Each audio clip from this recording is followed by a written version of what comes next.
He looked at the lines of the mountains cut across the sky. A thin jet of smoke was rising from a distant valley. "Have you seen the new towns of Colorado and the factories?" he asked. "Yes. It's great, isn't it?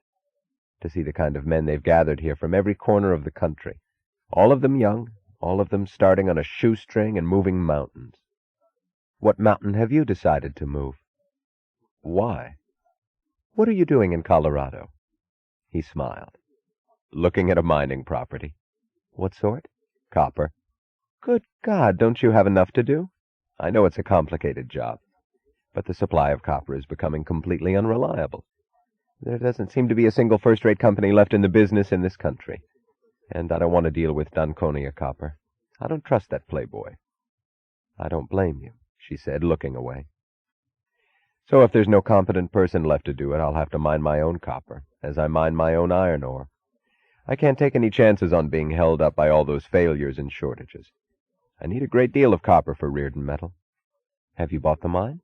"Not yet. There are a few problems to solve. Getting the men, the equipment, the transportation." "Oh," she chuckled. "Going to speak to me about building a branch line?" "Might. There's no limit to what's possible in this state. Do you know that they have every kind of natural resource here waiting, untouched? And the way their factories are growing.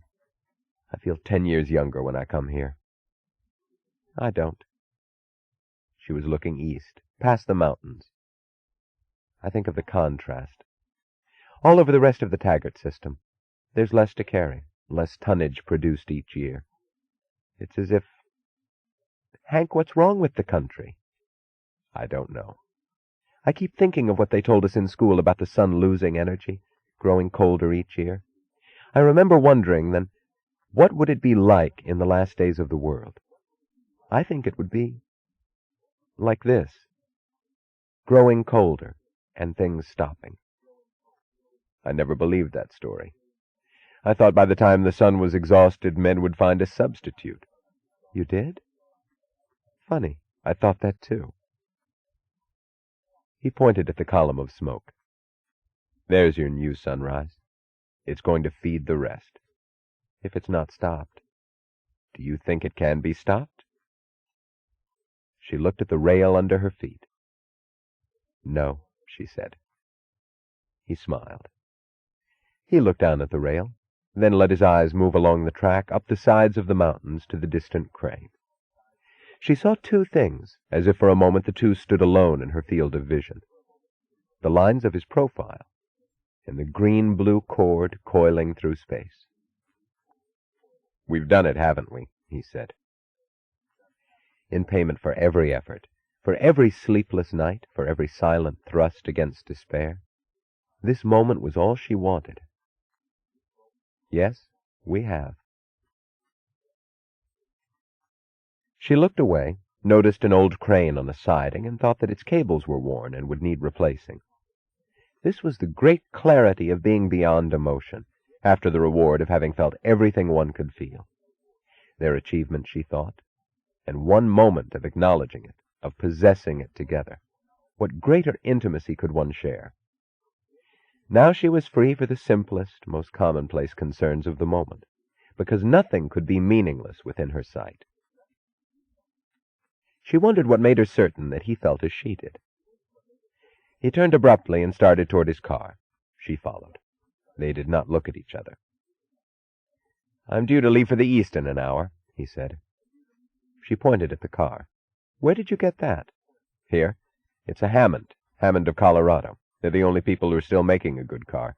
I just bought it on this trip." "Wonderful job." "Yes, isn't it?" "Going to drive it back to New York?" "No, I'm having it shipped. I flew my plane down here." "Oh, you did?" "I drove down from Cheyenne. I had to see the line. But I'm anxious to get home as fast as possible. Would you take me along? Can I fly back with you?" He did not answer at once. She noticed the empty moment of a pause. "I'm sorry," he said. She wondered whether she imagined the note of abruptness in his voice. "I'm not flying back to New York. I'm going to Minnesota." "Oh, well, then I'll try to get on an airliner, if I can find one today."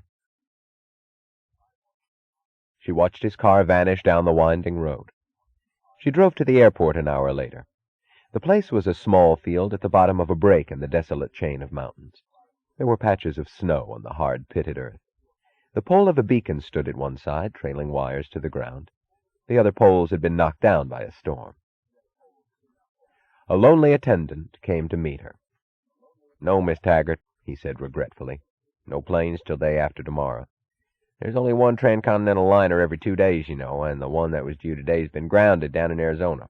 Engine trouble, as usual." He added, "It's a pity you didn't get here a bit sooner. Mr. Reardon took off for New York in his private plane just a little while ago." "He wasn't flying to New York, was he?" "Why, yes. He said so." "Are you sure?" "He said he had an appointment there tonight." She looked at the sky to the east, blankly, without moving. She had no clue to any reason, nothing to give her a foothold, nothing with which to weigh this, or fight it, or understand. "Damn these streets," said James Taggart. "We're going to be late." Dagny glanced ahead, past the back of the chauffeur. Through the circle made by a windshield wiper on the sleet-streaked glass, she saw black, worn, glistening car tops strung in a motionless line. Far ahead, the smear of a red lantern low over the ground marked a street excavation. "There's something wrong on every other street," said Taggart irritably. "Why doesn't somebody fix them?"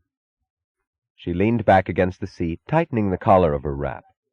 She felt exhausted at the end of a day that had started at her desk in her office at 7 a.m., a day she had broken off, uncompleted, to rush home and dress because she had promised Jim to speak at the dinner of the New York Business Council. "They want us to give them a talk about Reardon Metal," he had said. "You can do it so much better than I. It's very important that we present a good case. There's such a controversy about Reardon Metal." Seated beside him in his car, she regretted that she had agreed. She looked at the streets of New York and thought of the race between metal and time, between the rails of the Rio Norte line and the passing days. She felt as if her nerves were being pulled tight by the stillness of the car, by the guilt of wasting an evening when she could not afford to waste an hour. "With all those attacks on Reardon that one hears everywhere," said Taggart, "he might need a few friends." She glanced at him incredulously. "You mean you want to stand by him?" He did not answer at once. He asked, his voice bleak, "That report of the Special Committee of the National Council of Metal Industries? What do you think of it?" "You know what I think of it." "They said Reardon Metal is a threat to public safety.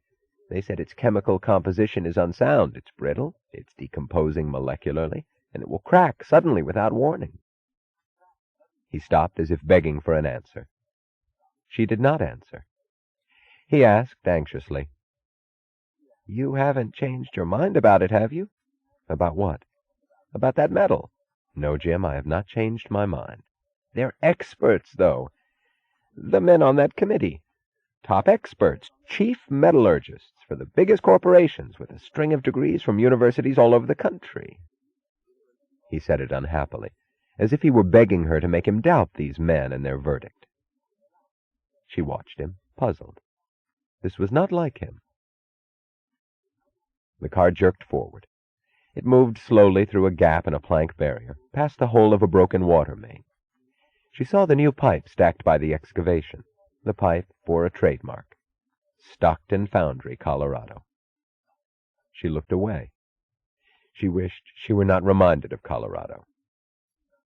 "I can't understand it," said Taggart miserably. "The top experts of the National Council of Metal Industries."